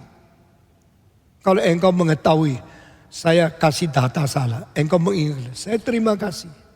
Tapi kalau saya bicara politik yang tidak jujur, saya bukan bicara politik. Saya bicara politik yang tidak jujur. Kalau dari mimbar tidak berhak mengatakan itu, siapa di dunia berhak mengatakan itu? Engkau sudah menjadi orang reform, tetapi masih tak ngerti apa itu mandat kultural. Engkau sudah jadi tua-tua, engkau sudah jadi majelis. Shame on you. Belajar lebih baik di dalam membicarakan kebenaran. Ketidakbenaran di ekonomi, bongkar. Ketidakbenaran di politik, bongkar. Bicara semua yang curang, yang tidak jujur, yang bohong. Supaya orang Kristen jelas tidak mau tertipu oleh yang salah. Ini bukan menghakimi, ini bukan bicara politik, ini bukan berarti kita tidak mempentingkan firman Tuhan. Pada waktu Yesus bicara tentang dunia, kerajaan dunia akan lenyap. Pada waktu Yesaya bicara akan semua kafir akan dihukum oleh Tuhan. Mereka bicara politik, mereka bicara rencana Tuhan atas politik. Mereka bicara kebenaran seharusnya tidak seperti kecurangan, kerusakan politik. Untuk Daniel bicara akan ada batu yang besar turun, hancurkan semua. Daripada 10 jari itu, negara di dunia akan hancur menjadi negara Kristus. Itu bukan bicara politik, bicara kebenaran yang Tuhan mau kita mengerti tentang politik. Kalau gereja lain tidak berani katakan, karena mereka tidak ada mandat kultural, tapi GRI ada. Kalau engkau menjadi anggota GRI, tapi pikirannya masih gereja yang lain, lalu pakai gereja lain masuk ke sini, silakan Tuhan merubah engkau. Lalu engkau mengerti tugas ini apa. Saudara-saudara, semua negara demokrasi dipengaruhi oleh adanya pendeta-pendeta reform yang berani mengutamakan hak asasi manusia menurut kitab suci. Karena di Athena semua perempuan tidak boleh pilih. Demokrasi apa itu? Ya.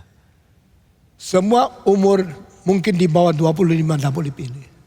Semua perang kalah yang menjadi budak sudah masuk Athena juga tidak boleh pilih. Yang boleh pilih kira-kira 18%. Itu bukan negara demokrasi. Itu bukan negara hak asasi manusia. Itu negara menipu, mengkucilkan dan membiarkan orang yang tidak berhak dikeluarkan daripada hak politik. Di Athena demokrasinya palsu. Tapi demokrasi yang sesungguhnya adalah mementingkan, menghargai semua manusia yang diberi hak sebagai hak manusia. Hak manusia menjadi dasar kita memberkati dan menghargai dan merespek semua orang dicipta oleh Tuhan. Kalau di komunisme yang kaya mesti dipantai, kekayaan dirampas, itu kejahatan. Yang miskin mesti ditolong. Yang tidak kerja kasih makan yang banyak. Alkitab mengatakan yang tidak kerja tidak boleh makan. Menjalankan keadilan. Itu ada prinsip suci dari Alkitab. Bukan kira itu kamu kaya, saya miskin, saya rampas uangmu kita sama-sama. Itu namanya satu kerataan, satu keadilan. Bukan itu. Keadilan ada diberi banyak, dituntut banyak. Diberi sedikit, dituntut sedikit. Itu prinsip keadilan. Jadi orang kaya tidak usah engkau iri, tidak usah engkau rampas. Kasih tahu sama mereka besok hukuman di Tuhan besar. Karena diberikan uang banyak, dituntut dari Tuhan banyak. Kalau orang kaya tidak banyak menolong miskin, tidak banyak memberi persembahan, tidak banyak memperbaiki masyarakat, semua hanya untuk berzina, untuk berjudi, untuk berbuat jahat, itu akan dihukum lebih dari Tuhan. Itu namanya keadilan. Yang dibanyak dituntut banyak. Yang diberi sedikit, dituntut sedikit. Itu keadilan, bukan Plato, bukan Aristoteles, bukan filsafat. Keadilan Tuhan Allah sendiri. Saudara-saudara sekalian, mari kita belajar firman Tuhan, belajar reform, belajar mandat Buddha. Lebih teliti sehingga kita tidak sembarang menghakimi orang lain. Saudara-saudara, saya kembali kepada ayat ini. Jangan menghakimi. Penghakiman yang dilarang oleh Yesus ini mengandung yang motivasi jelek, yang tujuan menjatuhkan orang di dalam kecelakaan. Ini tidak boleh. Kedua, yang tidak mengerti situasi, sembarangan memvonis orang yang baik, itu tidak dibolehkan. Jadi janganlah menghakimi, berarti jangan salah memvonis orang yang baik. Jangan dengan motivasi yang jelek mencelakan orang yang tidak berdosa. Itu penghakiman yang tidak disetujui oleh Tuhan. Kalau ini sudah mengerti, mari kita baru bisa mendapatkan gambaran seluruhnya daripada firman Tuhan yang jujur dan baik. Karena Allah tidak menipu, Allah tidak berniat jahat. Maka segala sesuatu yang Dia ajarkan kepada kita, supaya kita tidak ada tipuan, supaya kita tidak ada motif jahat, dan kita menghargai orang yang lain. Yang jujur, katakan yang jujur. Yang jujur, perlakukan yang jujur. Itu namanya adil. Alkitab berkata di dunia ini, orang yang jujur, Tuhan memperlakukan dia dengan kejujuran. Orang yang lurus, Tuhan memperlakukan dia dengan kelurusan Tuhan. Orang yang penuh cinta kasih, Tuhan memperlakukan dia cinta kasih dari Tuhan. Tak merugikan siapa. Tapi kalau engkau benci sama satu orang, engkau bilang ini salah, itu salah. Penghakiman itu berdasarkan engkau benci, berdasarkan engkau tidak mau mengerti, atau berdasarkan engkau salah mengerti motivasi dia. Sembarang memvonis, itu melanggar hukum ini. Jangan menghakimi. Berarti terhadap orang lain tidak boleh niat jahat, tidak boleh tidak jujur, tidak boleh motivasi tidak baik, tidak boleh mempunyai tujuan mencelakakan dia. Amin.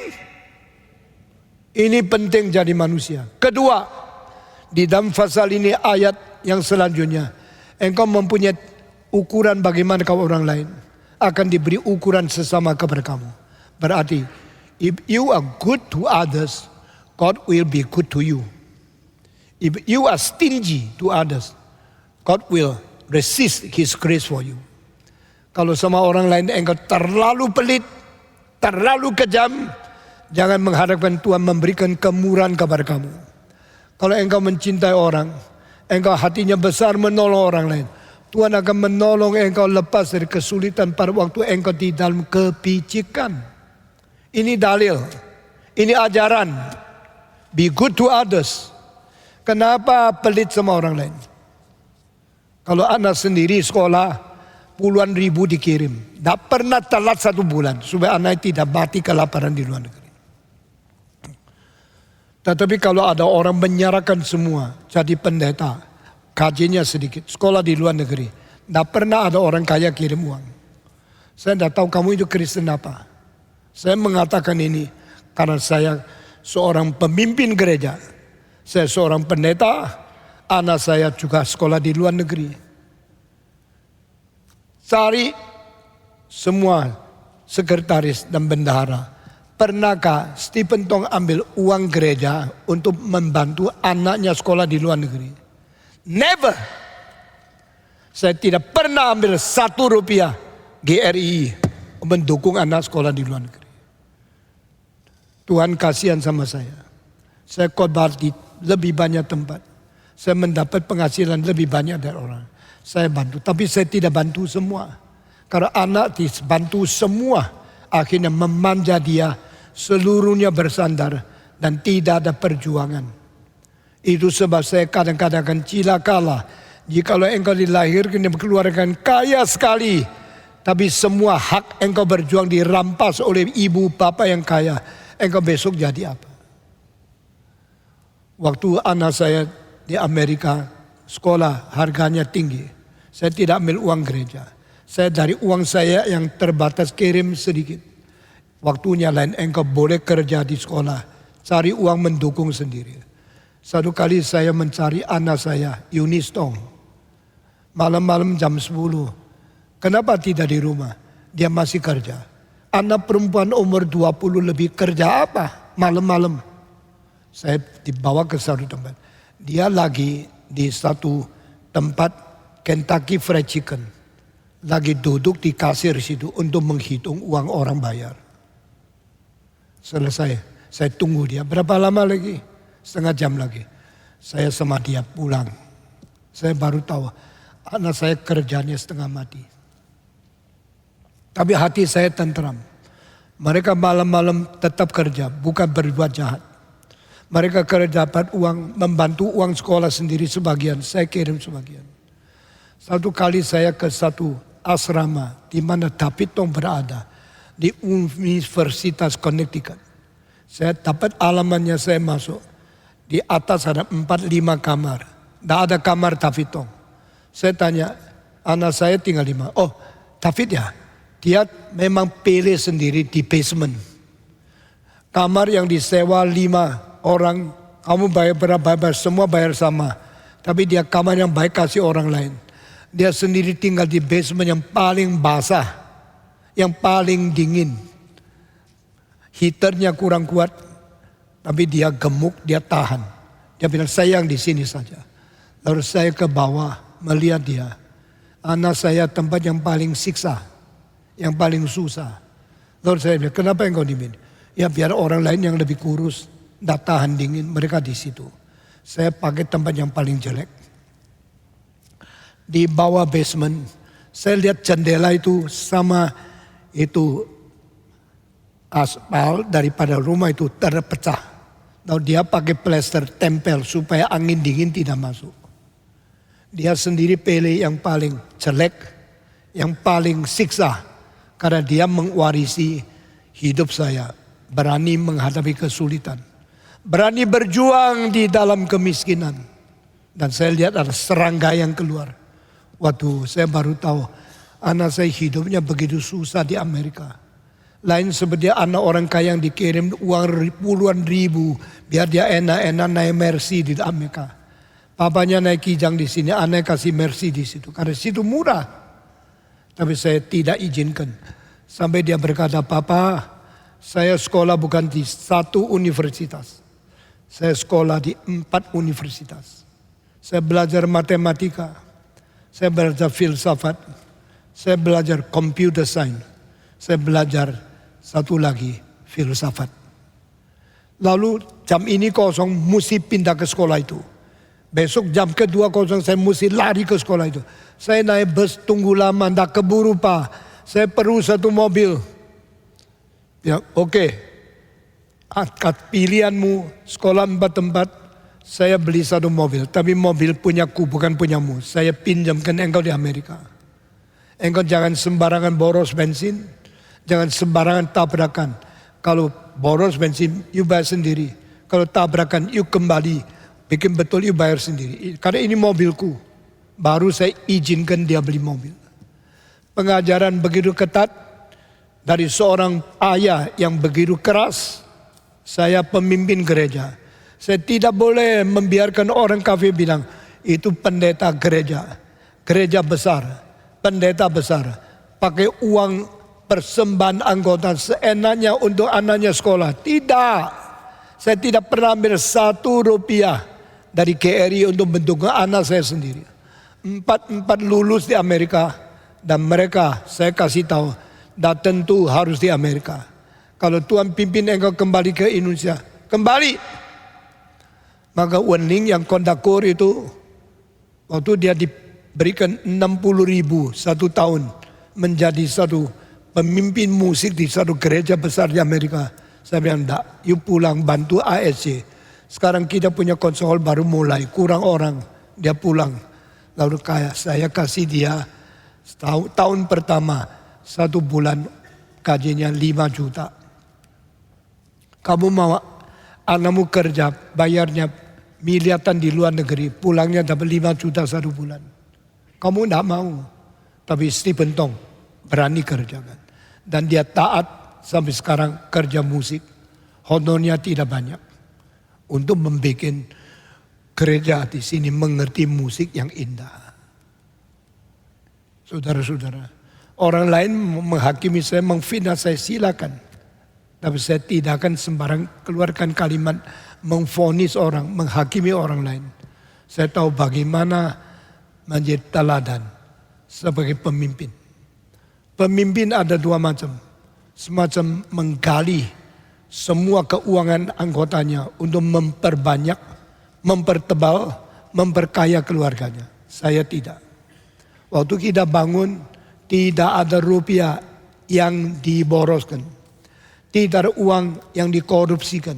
Supaya dengan uang tidak terlalu banyak, jadi gereja begitu besar. Dan semua persembahan kita umumkan. Orang yang patong tidak pernah umumkan bendaharanya uang berapa.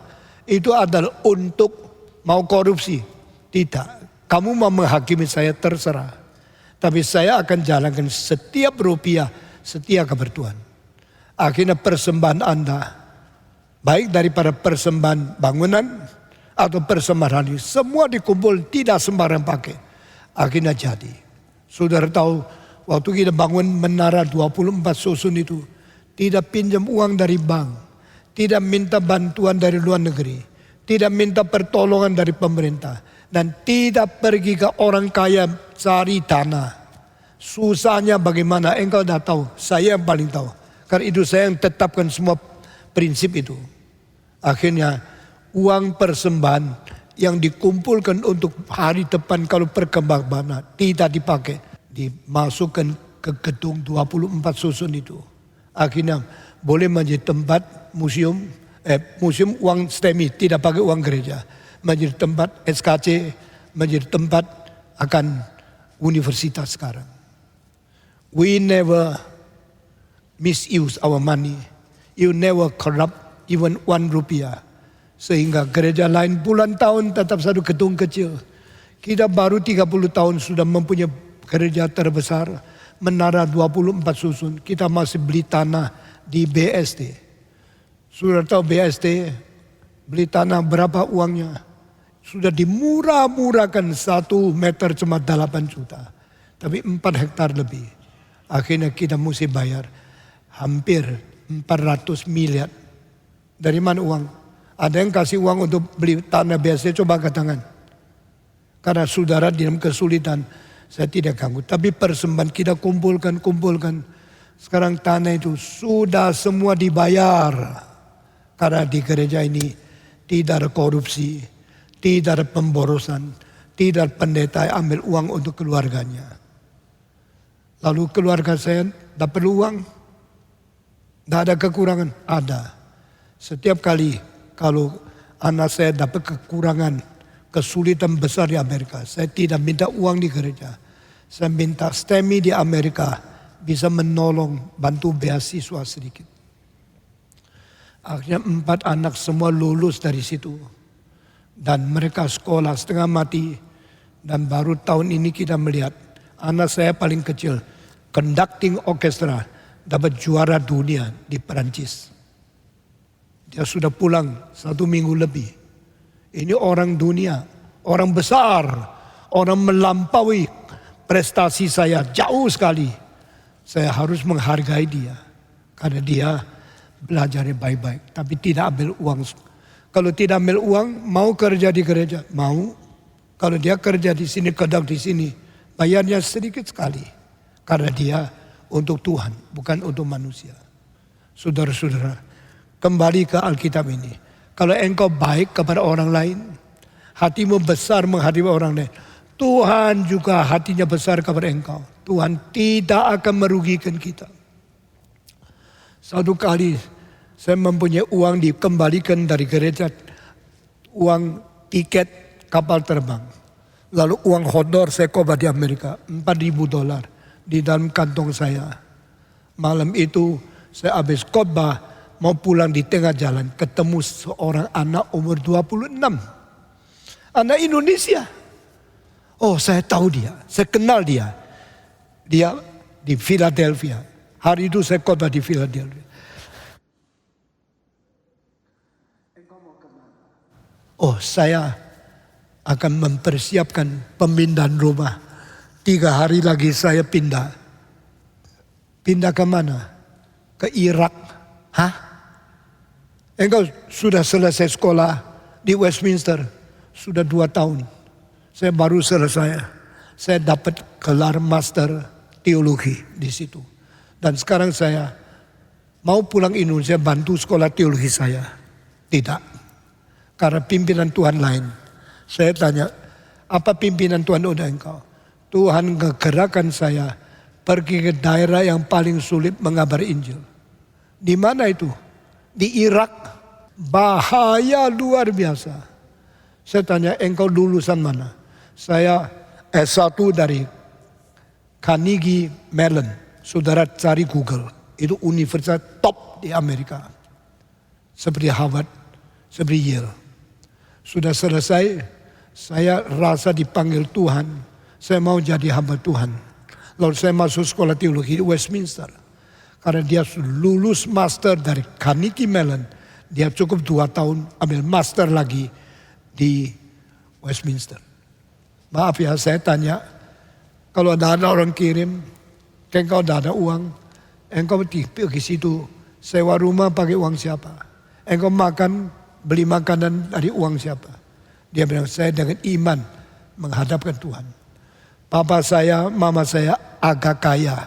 Mereka menunjang sebagian. Tapi papa saya di surga lebih kaya. Saya percaya dia akan tunjangkan saya. Lalu saya akan cari rumah yang paling sederhana. Makanan yang paling murah. Beli traktat, bagi di tengah jalan, menginjil orang. Air mata saya mengalir keluar. Saya bilang, Tuhan, saya bersyukur hari ketemu anakmu yang begitu cinta Tuhan. Lalu apa yang harus saya lakukan? Tuhan menggerakkan hati saya. Kantongmu ada uang, dukung dia. $4.000 itu uang tiket. Saya mesti pulang Indonesia. Sudah beli sih. Tapi sudah dibayar. Ini sekarang mereka kembalikan uang tiket. Dan uang honor saya khotbah di banyak tempat. Akhirnya saya bilang sama dia, mari kita berdoa. Orang tua berdoa, saya sambil nangis sambil berdoa. Selesai, tangan saya dipimpin oleh Tuhan masuk ke dalam kantong. Keluarkan semua uang itu. Dan saya berkata, saudara, atas gerakan Tuhan, hari ini saya sangat terharu atas kesaksianmu. Ini $4.000 untuk kamu pergi Irak. Maafkan saya tidak bisa pergi. Tapi saya dengar saksi you yang pergi. Anggaplah ini uang untuk menginjili di situ. Kasih saya bagian. Dia sangat sungkan. Tidak mau terima. Saya bilang, terima. Masuk kantongmu. Ini uang Tuhan. Bukan uang saya. $4.000 itu uang banyak kalau dikurs ke Indonesia. Tapi kiranya Tuhan tidak menggerakkan saya pakai uang itu. Tuhan suruh saya kasih orang lain. Saya taat. Sesudah itu saya doa kepada dia. Lalu dia pergi. Sampai hari ini tidak pernah ketemu dia lagi 1 kali. Apakah dia masih di Irak saya tidak tahu. Tidak ada kontak lagi. Tapi saya serahkan dia. Doa Tuhan pimpin dia. Sampai kehendakmu jadi. Alkitab berkata, ukuran berapa besar kepada orang lain, Tuhan memberi ukuran sama kepada kamu. Engkau yang tidak pernah mau investasi, tidak pernah mau memberi, tidak pernah mendukung orang mengabar Injil, tidak pernah memimpin untuk mengasihani orang miskin. Bagaimana Tuhan memberkati? Jikalau kita ada uang itu titipan Tuhan untuk menguji bagaimana kita setia kepada dia. Silakan, mari kita sama kerjakan pekerjaan Tuhan yang besar di dunia ini. Jikalau gereja yang lain puluhan tahun tetap satu gedung kecil, tapi gereja ini sudah bekerja makin banyak sampai tahun ini kita bikin global convention yang ikut 34.320 orang dari 89 negara. Berarti Tuhan tidak membuang kita. Tuhan mau memakai kita menjadi berkat seluruh dunia. Ketahuilah salah satu pusat kekristenan yang paling penting sudah dipindahkan dari Amerika, Belanda, Jerman, Perancis, Austria ke Jakarta. Jakarta satu-satunya yang bisa membuat satu convention yang diikut oleh 34.320 anggota dari 85 negara, di mana kamu lihat benderanya sudah terpasang di depan. 3 bulan lagi saya sudah pesan satu bola dunia di atas satu orang yang melihat ke angkasa, minta pertolongan Tuhan dan mengangkat orang yang jatuh. Itu menjadi satu patung 7 meter tingginya. Saya akan pasang di sini untuk membuktikan reform Injili menolong orang lain di atas bumi, memuliakan Tuhan. Setelah itu sudah dipasang mungkin 3 bulan lagi. Silakan foto waktu itu. Semua bendera tidak akan diturunkan supaya kita mengkenangi apa yang Tuhan pimpin kepada kita. Dengan ukuran apa engkau memberi kepada orang lain, dengan ukuran sama Tuhan beri kepada engkau. Saya khotbah sampai di sini hari ini. Minggu depan kita teruskan akan khotbah di Bukit pasal ke-7 ayat 4 dan seterusnya. Mari kita berdoa. Saya minta tua-tua Wiyogo naik ke atas, pimpin kita dalam doa. Sesudah itu kita akan membacakan akan iman rasuli. Di mana Wiyogo? Silakan naik ke atas. Wiyogo ada di sini. Oh, dia di atas. Silakan turun seperti malaikat. Cepat sedikit ya. Jangan terlalu cepat, nanti jantung dah kuat. Mari kita berdiri. Mari kita bersama-sama berdoa. Setiap minggu, meskipun COVID, Tuhan memberikan kebenaran begitu limpah, begitu kaya kepada kita. Kita bersyukur kepada Tuhan. Amin. Dan tidak lama lagi sudah Natal. Kita mengingat Kristus turun ke dunia, korban diri menjadi juru selamat. Mari kita mencintai Tuhan lebih dari sedia kala. Mari kita berdoa bersama-sama. Tuhan, kami bersyukur dan berterima kasih untuk anugerah Tuhan yang terus memberikan kami kesempatan untuk bisa mendengar kebenaran firman Tuhan dari hamba-Mu Pak Tong. Tuhan, kami bersyukur untuk firman Tuhan yang mengajarkan kami bagaimana tentang hal untuk menghakimi. Dan bagaimana kami harus mengasihi sesama kami. Dan bagaimana kami harus bertindak dan melakukan hidup yang sesuai dengan kehendak-Mu Tuhan. Berkatilah gereja-Mu ini dan berkatilah gerakan kami Tuhan. Berilah kami belas kasihan dan pertolongan untuk kami bisa terus menjalankan hidup kami yang memuliakan nama Tuhan. Hidup yang menyenangkan hati Tuhan. Terima kasih Tuhan. Kami berdoa dalam nama anak-Mu Yesus Kristus, Tuhan dan Juru Selamat kami yang hidup. Amin. Amin. Silakan tetap berdiri. Kita akan mengiklarkan iman rasuli yang dipimpin oleh pendeta yang lain. Silakan, Ivan. Mari kita menaikkan pengakuan iman rasuli. Aku percaya kepada Allah, Bapa yang Maha Kuasa, Khalik langit dan bumi, dan kepada Yesus Kristus anaknya yang tunggal Tuhan kita, yang dikandung dari Roh Kudus, lahir dari anak darah Maria, yang menderita sengsara di bawah pemerintahan Pontius Pilatus, disalibkan, mati dan dikuburkan, turun ke dalam kerajaan maut. Pada hari yang ketiga, bangkit pula dari antara orang mati, naik ke surga, duduk di sebelah kanan Allah, Bapa yang Maha Kuasa, dan dari sana Ia akan datang untuk menghakimi orang yang hidup dan yang mati. Aku percaya kepada Roh Kudus, gereja yang kudus dan am, persekutuan orang kudus, pengampunan dosa, kebangkitan tubuh dan hidup yang kekal. Amin. Jemaat dipersilahkan duduk. Kita diberikan kesempatan untuk bersyukur, meresponi firman Tuhan dengan ucapan syukur, sembari kita menaikkan pujian nomor 4, hukum milikmu.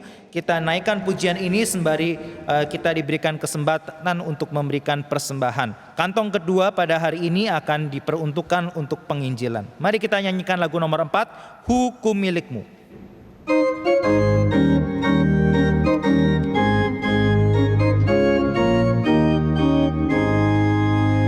Hukum milikmu, kau pemilikku, kasih-Mu lepaskan daku. Tambahkan iman, garku berterbang, makin dekat padamu. Lebih dekat padamu yang telah mati bagiku. Lebih dekat salibmu. Di aliran darah-Mu, kuduskan daku dalam kerja-Mu oleh rahmat kasih-Mu. Iman dan kasih makin bertambah, makin dekat padamu. Lebih dekat padamu yang telah mati bagiku. Lebih dekat salibmu. Di aliran darah-Mu, kasih terdalam, tidak terbesar telah nyata padaku. Ku sadar Tuhan hapuskan dosa, mulia Tuhan nyata. Lebih dekat padamu yang telah mati bagiku. Lebih dekat salibmu. Di aliran darah-Mu. Mari kita bersama-sama bangkit berdiri, kita akan menaikkan doa persembahan. Segala puji dan syukur kami panjatkan kehadirat-Mu ya Tuhan, karena anugerah-Mu yang kembali Engkau berikan bagi kami ya Tuhan. Kami mengucap syukur untuk firman-Mu yang kembali mengingatkan kami, mengajarkan kami, menegur kami, dan terus memimpin hidup kami dalam kehidupan kami di tengah-tengah dunia ini. Kami mengucap syukur ya Tuhan untuk kesempatan kembali kami diberikan untuk boleh memberikan persembahan. Kiranya Engkau sendiri yang boleh memberkati persembahan yang sudah dikumpulkan, dan Engkau sendiri yang boleh menolong setiap pengurus di tempat ini untuk boleh mengelola persembahan ini untuk kemuliaan hormat bagi nama Tuhan. Terima kasih Bapa di surga, di dalam nama Tuhan kami Yesus Kristus, Tuhan dan Juru Selamat kami yang hidup, kami berdoa dan mengucap syukur. Amin. Dengan tetap diri kita akan menaikkan doksologi, dan setelah itu dengan hormat saya mengundang Pendeta Heru untuk memberikan berkat bagi kita sekalian. Doksologi.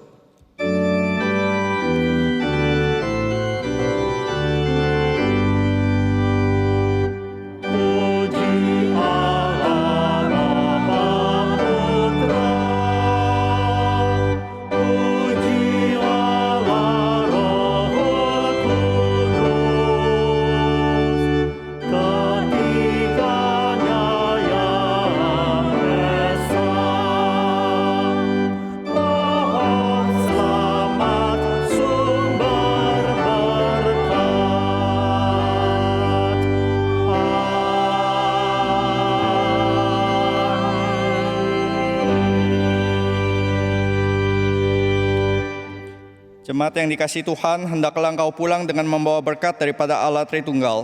Tuhan memberkati engkau dan melindungi engkau. Tuhan menyinari engkau dengan wajah-Nya dan memberi engkau kasih karunia. Tuhan menghadapkan wajah-Nya kepadamu dan memberi engkau damai sejahtera. Amin.